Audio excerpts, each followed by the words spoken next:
আপনাকে বড় বলে বড় সে নয়, লোকে যারে বড় বড় বলে বড় সে হয়। আসসালামু আলাইকুম। কেমন আছেন সবাই? আশা করছি সবাই ভালো আছেন। আমিও ভালো আছি আলহামদুলিল্লাহ। আসলে এই আলহামদুলিল্লাহটা না বলা পর্যন্ত মনে হয় আমার আ ভিডিওটা মানে ভয়েসটা দেওয়ার এতটা ভালো লাগে না। কেমন যেন লাগে, মানে মনটা ভরে না কথা বলে। আসলে তেমন কথা ভালো বলতেও পারি না। আর আলহামদুলিল্লাহ না বললে মনে হয় যে আমার ভিডিওটা শুরু ভালো করে হলো না আরকি। আসলে আলহামদুলিল্লাহ তো অনেক আ মহব্বত মানে অনেক কিছুই আছে। আসলে আমরা এর মহত্বটা অতটা বুঝি না, অনেকেই জানি না।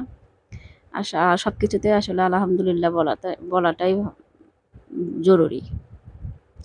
তো চলে আসলাম মার্কেট করতে। আর আপনাদের ভাইয়ার জন্য কিছু কেনাকাটা করব। সেজন্য মার্কেটে চলে আসলাম। আর আমি বেশি দোকান ঘোরাফেরা করতে বেশি পছন্দ করি না। ঘুরি না এমন না, ২-১ টা দোকান অবশ্যই ঘুরি, দেখি। একটু দাম-টাম শুনি, তারপরে হয়তোবা ভালো কোয়ালিটি আছে কিনা একটু সেগুলো জানি। তারপরে এই দোকানটা একটু বসে গেলাম। আ কিছু গেঞ্জি কিনবো, মানে ফুল হাতাওয়ালা, এটা চায়না কাপড়ের মধ্যে গেঞ্জি, পাতলা গেঞ্জিগুলো একেবারে। সেই গেঞ্জিগুলো কিনবো আপনাদের ভাইয়ার জন্য। কারণ ওখানে প্রচুর গরম সৌদি আরব। ওখানে তো ফুল হাতা গেঞ্জি পরে তো কাজ করতে হয়। তো এই কালারগুলো আমার পছন্দ হলো। এগুলো নিলাম।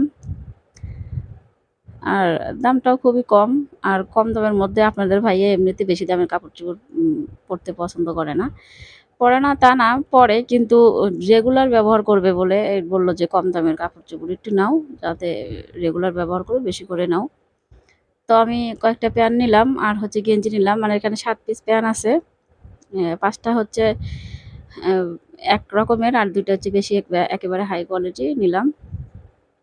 আসলে আপনাদের ভাইয়ার জন্য সেভাবে আমি নিজে কেনাকাটা করার মানে সুযোগ সৌভাগ্য আমার হয় না। আজকে হলো আরকি। ও তো বাহিরে থাকে অনেক বছর। আর আগে তো ঢাকায় থাকতো। দেখা যায় নিজের কাপড়-চোপড় নিজেই কিনতো। আর আমার নিজের কাপড়-চোপড় আমার নিজের কেনা রাখতো। আর আপনার ভাইয়ার কাপড়-চোপড় আপনার ভাইয়াই কিনতো। এমন হতো। আর এখন আজকে অনেকদিন পর সৌভাগ্য হলো নিজের হাতে নিজে পছন্দ করে আমার বরের জন্য কিছু কিনবো। এটা আমার কাছে আসলেই অনেক সৌভাগ্য আমার মনে হচ্ছে। তো সবগুলো কেনা হলো আর এখন প্যাকিং করে নিলাম। আর প্যাকিং করে বাড়িতে চলে আসলাম। মানে আসার পথে আমি বাজার থেকে কিছু মাছও নিয়ে আসলাম। তো মাছগুলো তো এখন কেটে-কুটে ফ্রিজে রাখতে হবে। এগুলো তো এভাবে রাখা যাবে না। আমি সব বাজার এভাবে ফেলে রেখে দিলাম শুধু মাছ কাটতে আসবো বলে। তো আগে মাছটা কেটে নিচ্ছি, পরে অন্য কাজ করব হয়তোবা। তো এই ট্যাংরা মাছগুলো অনেক টাটকা মাছ, জীবন্ত মাছগুলো লাফাচ্ছে। দেশি ট্যাংরা, তো ওগুলো নিলাম। আর হচ্ছে পাবদা মাছ। আমার কাছে খুব ভালোই লাগে মাছগুলো। আর মেয়ের পছন্দের চিংড়ি মাছ। তো অল্প কিছু মাছই নিয়ে চলে আসলাম। এসে বলল এখন কেটে-কুটে ফ্রিজে রেখে দেব। তাই কাটতে বসে গেলাম। আর কিছু বাজারও নিয়ে আসছি, কিছু মশলাপাতি। আর হচ্ছে কাঁচা কলা নিয়ে আসলাম পাবদা মাছ দিয়ে রান্না করব বলে। তো আজকে রান্না করব না, আজকে ফ্রিজে তরকারি আছে। আর মা তো তরকারি দিয়ে গেছে। এইজন্য আজকে আর তরকারি রান্না করব না। আজকে শুধু আমি কেটে-কুটে রেখে দেব। আর আজকে একটা বিয়ের দাওয়াতও ছিল। সেটাও দুপুরে যেতে হবে। তো এগুলো গুছায় রেখে পরে চলে যাব সে দাওয়াতে। তো আজকে আর রান্না করব না। হয়তো আগামীকাল রান্না করব। যদি আল্লাহ বেঁচে রাখে ইনশাআল্লাহ। তাহলে তো মাছ কাটতে বসে গেলাম। আসলে এই মাছগুলো কাটতে তেমন একটা হ্যাপাপন লাগে না। মানে আষ্টে নেই। যে কয়টা মাছ এখানে আনছি ৩ রকমের মাছ আনা হয়েছে, সে একটা মাছে তো আষ্টে নেই। শুধু কাটা ফেলে দিলেই মাছ কাটা হয়ে গেল। এই মাছগুলো কাটতে অনেক সহজ আর খুব তাড়াতাড়িও হয়ে যায়। তো আমার চিংড়ি মাছগুলো কাটা হয়ে গেছে। এখন পাবদা মাছগুলো আমি কেটে নিচ্ছি। তো আসলে মাছ কাটা, ধোয়া এগুলো করতে অনেকটা সময় লেগে যায়। আর আমি মাছ ওইভাবে ভালো করে ধুয়ে ফ্রিজে রাখি না। মানে ২-৩ বার ধুয়ে ফ্রিজে রেখে দেই। তারপরে যখন আমি রান্না করি, তখন হয়তো ভালো করে লবণ-টবণ দিয়ে পরে আমি ধুয়ে আগে লবণ দিয়ে ধুয়ে ফ্রিজে রাখি না। শুধু কসলায় ধুয়ে আমি ফ্রিজে রেখে দেই। তো এই মাছগুলোতে তেমন আঁশটে নেই। এজন্য বেশি ধোয়ার ঝামেলাও নেই।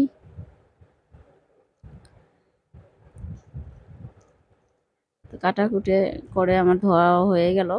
এখন আমি প্যাকেট করব, এগুলো প্যাকিং করে করে ফ্রিজে রাখবো। আর তো এমনিতেই মানুষ তো ২ জন, দেখা যায় যে ফ্রি পুঁটলিগুলো বড় বড় হয় না, ছোট ছোট পুঁটলাই হয়। আর বাড়ির আরও সদস্য আছে, ওদের জন্য যেদিন আমি রান্না করব সেদিন সেদিনকার জন্য তো মাছ একটু বেশি করে রেখে দিই। আর যখন শুধু আমাদের জন্য রান্না করব তার জন্য মাছ একটু অল্প করে রেখে দিই। তো আমি চিংড়ি মাছগুলো আলাদা করে নিচ্ছি। সব মাছ আলাদা করে নিলাম, আর আমি পাবদা মাছ প্যাকিং করে নিয়েছি। তো চিংড়ি মাছ এখানে শুধু মেয়ে খাবে, মেয়ের জন্য কয়েকটা করেই আমি রেখে দিলাম। আজ ভুনা করে দিব, না হলে মিষ্টি কুমড়া দিয়ে আমার মেয়ে খুবই পছন্দ করে। মিষ্টি কুমড়া দিয়ে চিংড়ি মাছ আমার মেয়ের খুবই পছন্দ। তো এই তো আমার এদিকে কথা বলতে বলতে প্যাকিং করাও হয়ে গেছে। তো আজকে এই পর্যন্তই, সবাই ভালো থাকবেন। আর আমার জন্য, আমার ফ্যামিলির জন্য দোয়া করবেন। সবাই খুব সাবধানে থাকবেন, অনেক গরম পড়ছে। তো এই গরমে মানুষের অবস্থা খুবই খারাপ। আর গতকাল যেহেতু অনেক ঝড় চলে গেছে, তো ঝড় চলে যাবার পর অনেক মানে কাজ থেকে যায়, সেই কাজগুলোও আমি অন্য ভিডিওতে দেখাবো, অবশ্যই আপনাদের সাথে শেয়ার করব। তো আজকে এই পর্যন্ত, সবাই ভালো থাকবেন। সবাইকে আল্লাহ হাফেজ, আসসালামু আলাইকুম।